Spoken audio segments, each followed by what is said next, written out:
ఇక్కడ డాప్లర్ ప్రభావం గురించి నేర్చుకున్నామండి. అయితే ఫస్ట్ సందర్భంలో ధ్వనిజనకము పరిశీలకుడి నుండి దూరంగా పోతున్నప్పుడు సందర్భంలో ఉండే సూత్రం ఏంటిదంటే nu is equal to nu naught into V by V plus VS అండి. Nu is equal to nu naught V by V plus VS అండి. ఏంటిదండి దీనికి సూత్రము? ధ్వనిజనకము పరిశీలకు నుండి దూరంగా పోతున్న సందర్భంలో సమీకరణం nu is equal to nu naught V by V plus VS అండి. మరి అదేవిధంగా ఇప్పుడు మనం సందర్భం రెండును చూసినట్లయితే ధ్వనిజనకము పరిశీలకుణ్ణి సమీపిస్తున్నప్పుడు, ధ్వనిజనకము పరిశీలకుణ్ణి సమీపిస్తున్నప్పుడు, ఇక్కడ ధ్వనిజనకము పరిశీలకుణ్ణి సమీపిస్తుంటే దగ్గరకు అవుతుంటే విఎస్కు బదులు మైనస్ విఎస్ను ప్రతిక్షేపించాలండి. మైనస్ విఎస్ని ప్రతిక్షేపించాలి. అయితే ఇక్కడ విఎస్ని ప్రతిక్షేపిస్తే పై సందర్భంలో nu is equal to nu naught into V by V minus VS అవుతుందండి. Nu is equal to nu naught V by V minus VS అవుతుంది. ఓకేనండి. విఎస్ని ప్రతిక్షేపిస్తే nu is equal to nu naught V by V minus VS అవుతుంది. ఇక్కడ రెండు సందర్భాలు మనం నేర్చుకున్నామండి.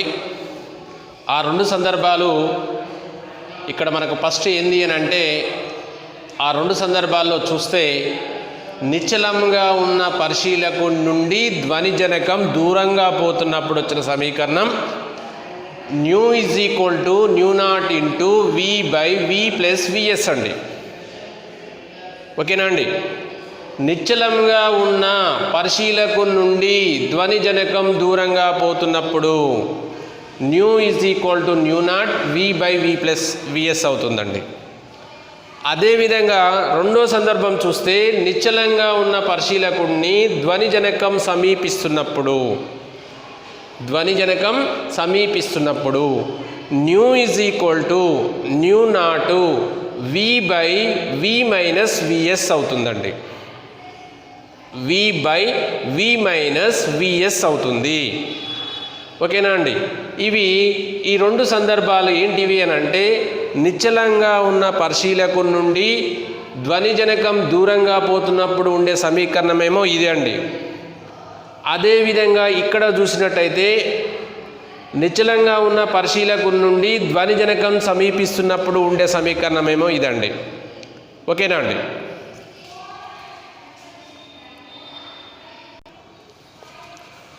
డాప్లర్ విస్థాపనము అంటే ఏమిటి అనే విషయాన్ని చూద్దామండి. పరిశీలకుడు వినే దృశ్య పౌనపున్యమునకు ధ్వనిజనకం అసలు పౌనపున్యానికి గల తేడాను డాప్లర్ విస్థాపనం అంటారు అండి. డాప్లర్ విస్థాపనం అంటే ఏమిటి అంటే, పరిశీలకుడు వినే దృశ్య పౌనపున్యమునకు ధ్వనిజనకం అసలు పౌనపున్యమునకు గల తేడాను, ధ్వనిజనకం అసలు పౌనపున్యం గల తేడాను డాప్లర్ విస్థాపనం అంటారండి. మరి సందర్భం నెక్స్ట్, ఇంతకుముందు మనం సందర్భం ఏం నేర్చుకున్నామంటే పరిశీలకుడు నిశ్చలంగా ఉండి ధ్వనిజనకం చలనంలో ఉన్నప్పుడు. ఇప్పుడేం నేర్చుకుంటున్నామండి? పరిశీలకుడు చలనంలో, జనకం నిశ్చలంగా ఉన్నప్పుడు. అందులో నెంబర్ 1 సందర్భం చూస్తే పరిశీలకుడు ధ్వనిజనకాన్ని సమీపిస్తున్నప్పుడు, పరిశీలకుడు ధ్వనిజనకాన్ని సమీపిస్తున్నప్పుడు ఇక్కడ పరిశీలకుడు ఇక్కడ ఉన్నాడండి, ఇటు నుంచి ఇటువైపు వెళ్తున్నాడు కాబట్టి అప్పుడు మనకు పరిశీలకుడు ధ్వనిజనకాన్ని సమీపిస్తున్నప్పుడు. మరి పటంలో చూపిన విధంగా ఎస్ వద్ద ధ్వనిజనకము స్థిరంగా ఉందని అనుకుందాం. అంటే ఇక్కడ మనకు ఎస్ వద్ద ధ్వనిజనకం ఏ విధంగా ఉందండి? స్థిరంగా ఉంది. ఎందుకు స్థిరంగా ఉంది అనే విషయాన్ని చూస్తే పరిశీలకుడు చలనంలో ఉంటాడు, ధ్వని జనకం మాత్రం స్థిరంగా ఉండటం జరుగుతుంది. మరి ఓ వద్ద ఉన్న పరిశీలకుడు V0 వేగంతో ధ్వని జనకం వైపు వస్తున్నాడు అనుకుందాం. ఇటువైపు వస్తున్నాడు అనుకుందాం. V0 వేగంతో ధ్వని జనకం వైపు వస్తున్నాడు అనుకుందాం. అప్పుడు ధ్వని వేగం V అనుకుందాం. అదేవిధంగా మనకు కోణీయ పౌనపున్యం తెలుసండి. Omega is equal to 2πν. కోణీయ పౌనపున్యం T0 ఆవర్తన కాలం గల ధ్వని తరంగము పరిశీలకుణ్ణి ఎప్పుడు V+V0 వేగంతో సమీపిస్తుంది. పరిశీలకుణ్ణి ఏ వేగంతో సమీపిస్తుంది? V+V0 వేగంతో మనకేం చేస్తుందండి? సమీపిస్తుంది. మరి t0 వద్ద ధ్వని జనకము మొదటి తరంగాన్ని విడుదల చేస్తుందని అనుకుందాం. t0 వద్ద ధ్వని జనకం మొదటి తరంగాన్ని విడుదల చేస్తే అప్పుడు T1 = L/V+V0. ఇక్కడ కాలం అంటే ఏంటిది అని అంటే దూరము బై వేగంగా తీసుకుంటాం కాబట్టి ఇక్కడ మనకు ఎంత దూరము? L దూరము. మరి ఇక్కడ పరిశీలకుని ఏ వేగంతో సమీపిస్తుంది? V+V0 వేగంతో సమీపిస్తుంది. కాబట్టి L/V+V0 కాలంలో పరిశీలకుణ్ణి చేరటం జరుగుతుంది అండి. t0 వద్ద ధ్వని జనకం మొదటి తరంగాన్ని విడుదల చేస్తుంది అనుకుంటే T1 = L/V+V0 కాలంలో పరిశీలకుణ్ణి చేరుతుంది.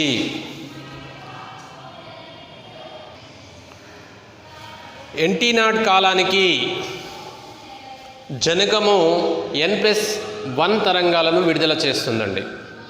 NT0 కాలానికి అందుకే ఏం రాసుకుంటున్నాం? Tn+1 = NT0 L - nV0T0/V+V0 కాలంలో పరిశీలకుని చేరుతుందండి.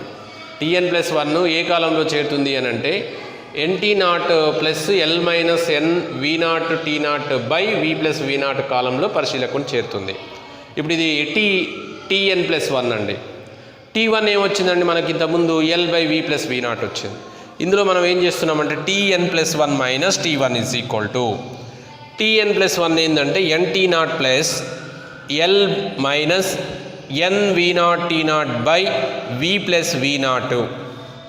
T1 అంటే -L/V+V0. ఇక్కడ NT0 + L దీన్ని విడగొట్టామండి. V+V0 - nV0T0/V+V0 -LV+V0. ఈ L/V+V0కు L/V+V0కు క్యాన్సిల్ అవుతుందండి. NT0 - nV0T0/V+V0. కాల వ్యవధిలో పరిశీలకుడు n తరంగాలను గ్రహిస్తాడండి.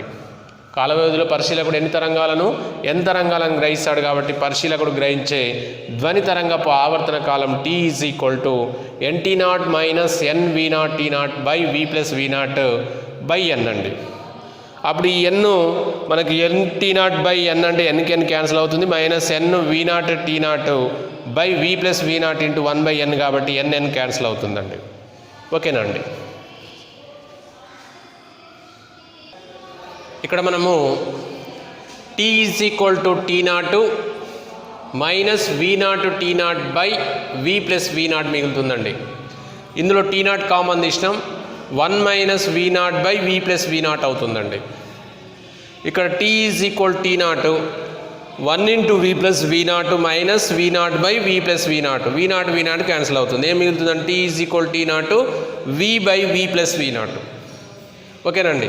పై సమీకరణం విలోమ పౌనపున్యం అవుతుంది కాబట్టి అప్పుడు 1/T 1/T0 ఇప్పుడు ఈ V+V0 పైకి పోతుందండి, V కిందికి వస్తుందండి. 1/T = న్యూ 1/T0 = న్యూ0 అవుతుందండి. అందుకే న్యూ0 V+V0/V అవుతుంది. పరిశీలకుడు ధ్వని జనకాన్ని సమీపిస్తున్నప్పుడు గ్రహించే పౌనపున్యాన్ని తెలుపుతుందండి ఈ సమీకరణం. పరిశీలకుడు ధ్వని జనకాన్ని సమీపిస్తున్నప్పుడు గ్రహించే పౌనపున్యాన్ని తెలుపుతుందండి. అదేవిధంగా పరిశీలకుడు ధ్వని జనకాన్ని దూరంగా వెళ్తున్నప్పుడు గ్రహించే పౌనపున్యంలో +V0 దగ్గర మనం ఏం చేస్తామంటే -V0 రాస్తామండి. దూరంగా వెళ్తున్నాడు కాబట్టి nu is equal to nu naught V minus V naught by విని తెలపడం జరుగుతుంది. ఇప్పుడు ఈ సందర్భం ఏంటిదంటే పరిశీలకుడు చలనంలో ఉండి ధ్వనిజనకం నిశ్చలంగా ఉన్నప్పుడు అండి.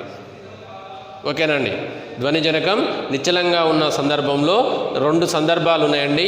ఒకటి పరిశీలకుడు ధ్వనిజనకాన్ని సమీపిస్తున్నప్పుడు గ్రహించే పౌనపున్యం nu is equal nu naught V plus V naught by వి.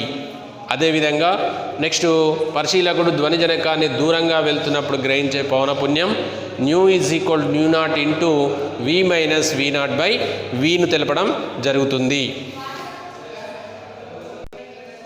ఇప్పుడు ఇక్కడ జనకము పరిశీలకుడు రెండూ చలిస్తున్నప్పుడు, పరిశీలకుడు జనకము రెండూ చలిస్తున్న సందర్భం చూద్దామండి. ఇక్కడ అబ్జర్వర్, ఇక్కడ పరిశీలకుడు, ఇక్కడ మనకు పరిశీలకుడు చలిస్తున్నప్పుడు, ఇక్కడ ధ్వనిజనకం చలిస్తున్నప్పుడు అప్పుడు వి నాట్ టీ నాట్ అవుతుందండి, ఇక్కడ విఎస్ టీ నాట్ అవుతుందండి. ఒకసారి చూద్దాం. పటంలో చూపినట్లుగా మనకి జనకము పరిశీలకుడు వరుసగా విఎస్ వి నాట్ వేగాలతో చలిస్తున్నాడు అనుకుందాం. ఓకేనా అండి? జనకమేమో విఎస్ వేగంతో, పరిశీలకుడేమో వి నాట్ వేగంతో చలిస్తున్నాడని అనుకుందాం. టీ ఈజ్ ఈక్వల్ 0 సమయం వద్ద, టీ ఈజ్ ఈక్వల్ 0 సమయం వద్ద S1కు ఎడమవైపు O1 ఉండే విధంగా పరిశీలకుడు O1 వద్ద, జనకం S1 వద్ద ఉన్నాయనుకుందాం. ఇక్కడ మనకి టీ ఈజ్ ఈక్వల్ 0 సమయం వద్ద S1కి O1 ఎడమవైపు ఉందని అనుకుందాం. జనకము మొదటి శృంగాన్ని ఉద్గారించినప్పుడు టీ ఈజ్ ఈక్వల్ 0 వద్ద O1 S1ల మధ్య, O1 S1ల మధ్య దూరాన్ని ఏమనుకుందాము అని అంటే L అనుకుందామండి. దూరాన్ని ఏమనుకుందాం? L అనుకుందాము. ఇప్పుడు పరిశీలకుడు చలిస్తున్నందువల్ల పరిశీలకుని పరంగా తరంగ వేగం ఏమవుతుందండి? పరిశీలకుడు చలిస్తుంది కాబట్టి పరిశీలకుని పరంగా వి ప్లస్ వి నాట్ అవుతుందండి. వి ప్లస్ వి నాట్ అవుతుంది. పరిశీలకుని పరంగా తరంగ వేగం ఏమవుతుంది? వి ప్లస్ వి నాట్ అవుతుంది. మొదటి శృంగము పరిశీలకుణ్ణి చేరే సమయం T1 ఈజ్ ఈక్వల్ టు ఏమవుతుందండి? L by V plus V naught అవుతుందండి. పరిశీలకుణ్ణి చేరే సమయం T1 is equal to L by V plus V naught అవుతుందండి. మరి T is equal T naught సమయం వద్ద పరిశీలకుడు జనకము రెండు వరుసగా వాటి కొత్త స్థానాలు ఏంటి అంటే O2 S2లకు చలిస్తాయండి. ఓకేనా అండి? కొత్త స్థానాలు అంటే ఏంది? O నుంచి O2, S1 నుంచి S2కి చలించడం జరుగుతుంది.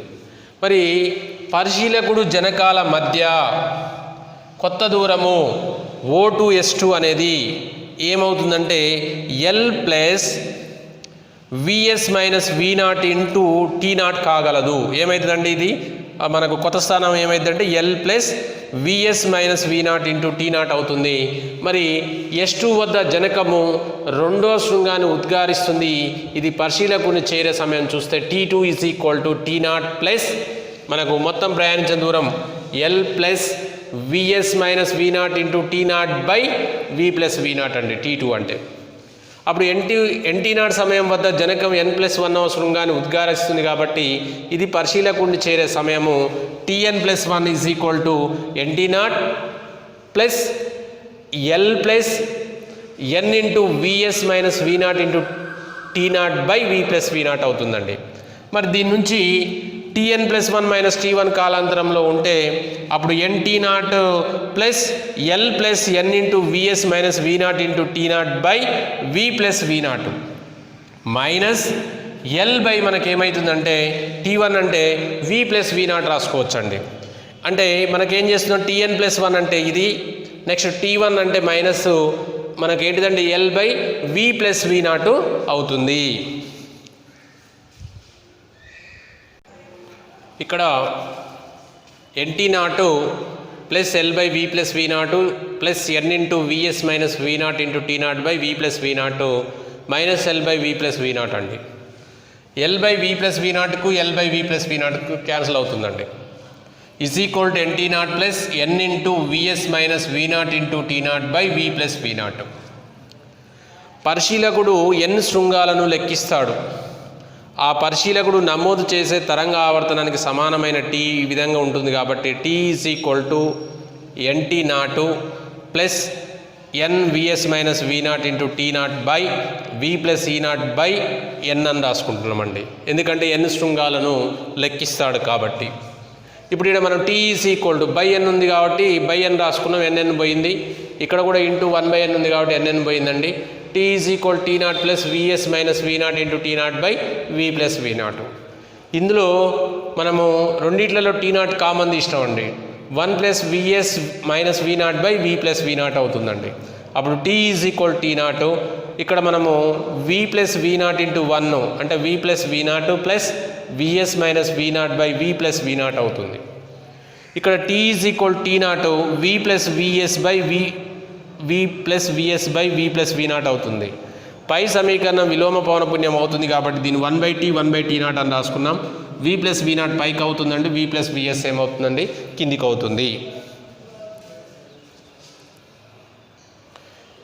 ఇక్కడ మనకి 1/t is equal nu 1/t naught is equal nu naught అవుతుంది కాబట్టి ఇక్కడ nu is equal to nu naught V plus V naught by V plus VS అవుతుందండి.